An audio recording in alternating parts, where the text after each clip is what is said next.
Imaginons un instant, et si vous étiez défié en duel? Tout d'abord, le simple fait de recevoir un tel défi signifierait que vous vivez quelque part entre le 15e et le 19e siècle en Europe, très probablement en Italie, en France ou en Russie. À cette époque, ces pays étaient frappés par une véritable fièvre du duel. En France, ce fut au 16e et 17e siècle, l'âge d'or des duels à l'épée. En Russie, ce fut au 19e siècle, lorsque le pistolet devint l'arme de prédilection. Ensuite, être défié en duel sous-entendrait que vous appartenez à la noblesse. La pratique du duel s'est d'abord répandue parmi les nobles, car ils avaient le droit de porter des armes et estimaient posséder un sens inné de la dignité personnelle ou de l'honneur que personne, pas même le roi, ne pouvait bafouer. Les questions d'honneur étaient en un particulièrement sensibles pour la noblesse depuis l'époque de la chevalerie. Si un noble était insulté de quelque manière que ce soit, il ne pouvait pas laisser l'affront impuni, sous peine d'être considéré comme déshonoré. De plus, il était extrêmement facile d'offenser l'honneur d'un noble ou d'un officier, qui provenait lui aussi généralement de la noblesse. Une plaisanterie déplacée, un sarcasme mordant ou une querelle autour d'une belle dame, tout pouvait servir de prétexte. Certains étaient attirés par le duel pour le plaisir du combat lui-même.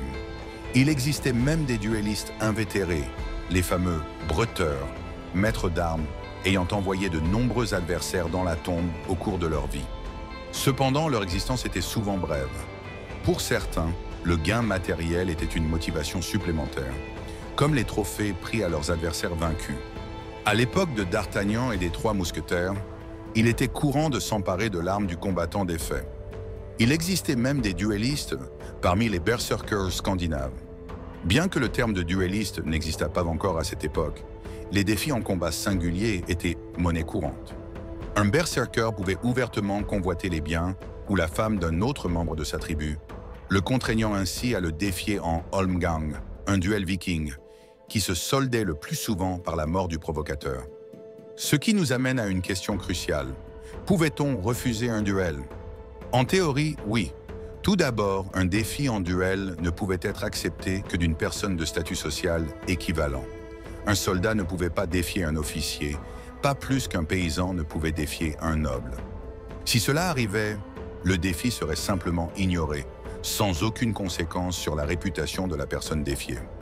En revanche, si le défi venait d'un individu de rang égal, refuser entacherait l'honneur de l'officier ou du noble, le condamnant ainsi à l'exclusion sociale. Un officier qui refusait un duel déshonorait non seulement sa propre personne, mais également tout son régiment, ce qui pouvait mener à sa démission. Bien que cela fût toujours préférable à mourir en duel, la plupart préféraient défendre leur honneur. Dans des cas exceptionnels, un refus était tout de même possible, même entre égaux. Par exemple, si vous étiez si habile avec les armes que votre adversaire n'avait aucune chance de l'emporter, un refus pouvait être interprété comme une volonté de lui épargner la vie et pouvait passer sans conséquence. Si vous acceptiez le défi, comme cela était probable, vous aviez encore la possibilité d'une réconciliation, et ce, jusqu'au dernier moment avant le début du duel. Tout dépendait de votre relation avec le challenger. Présenter des excuses pouvait être l'alternative la plus simple, à condition que votre orgueil vous le permette. Trouver un accord sans refuser officiellement le duel n'était pas considéré comme un acte de lâcheté. De nombreux cas sont connus où l'un ou les deux duellistes tiraient en l'air, réglant ainsi le différend de manière symbolique. Défendre son honneur ne signifiait pas forcément remporter le duel, ni même le combattre réellement.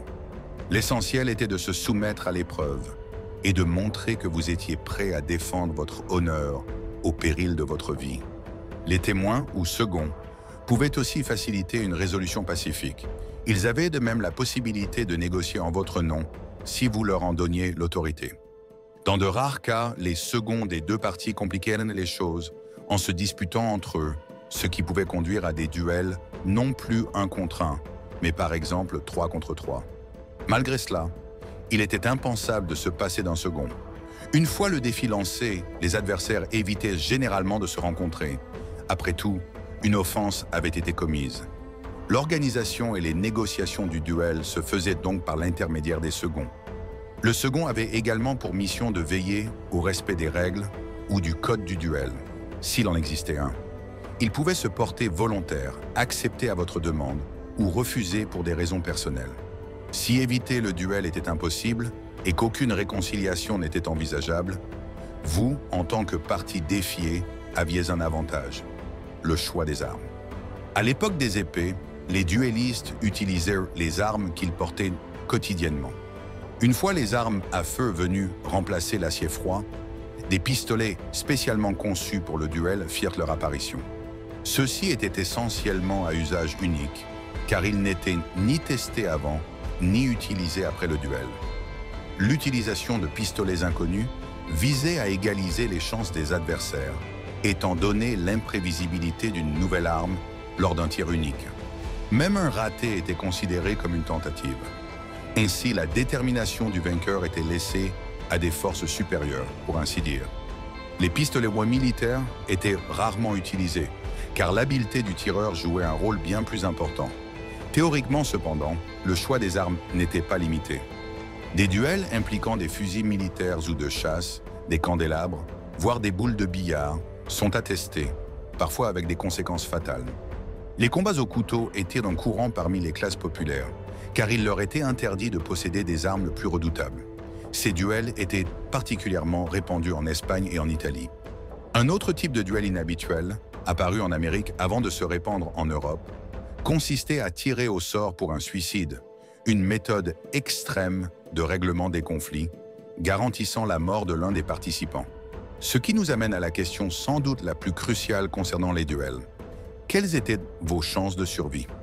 Si vous optiez pour l'acier froid, votre survie dépendait entièrement de vos compétences en escrime. Les conditions de ces duels variaient peu. En général, le combat avait lieu dans un espace délimité où les adversaires pouvaient mal se déplacer librement. Au XVIe et XVIIe siècle, il était courant de tenir une dague dans la main gauche tout en maniant une épée dans la droite. Bien que les duels reposaient sur des idéaux d'honneur et de noblesse, ils donnaient souvent lieu à des tactiques peu chevaleresques. Coups de poing, coups de pied, attaque par derrière, exécution sur un adversaire à terre, et ainsi de suite.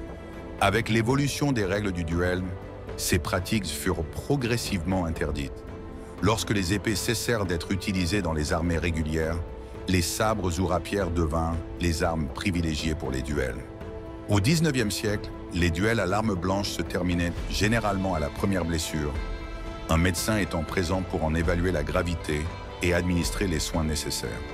Si vous choisissiez les pistolets, les conditions du duel devenaient cruciales.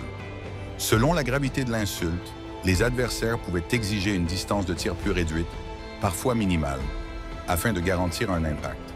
À une telle proximité, cela revenait presque à tirer au sort pour un suicide. Dans le duel au mouchoir, les adversaires tenaient chacun une extrémité du tissu et pointaient leurs pistolets l'un sur l'autre, mais un seul était chargé.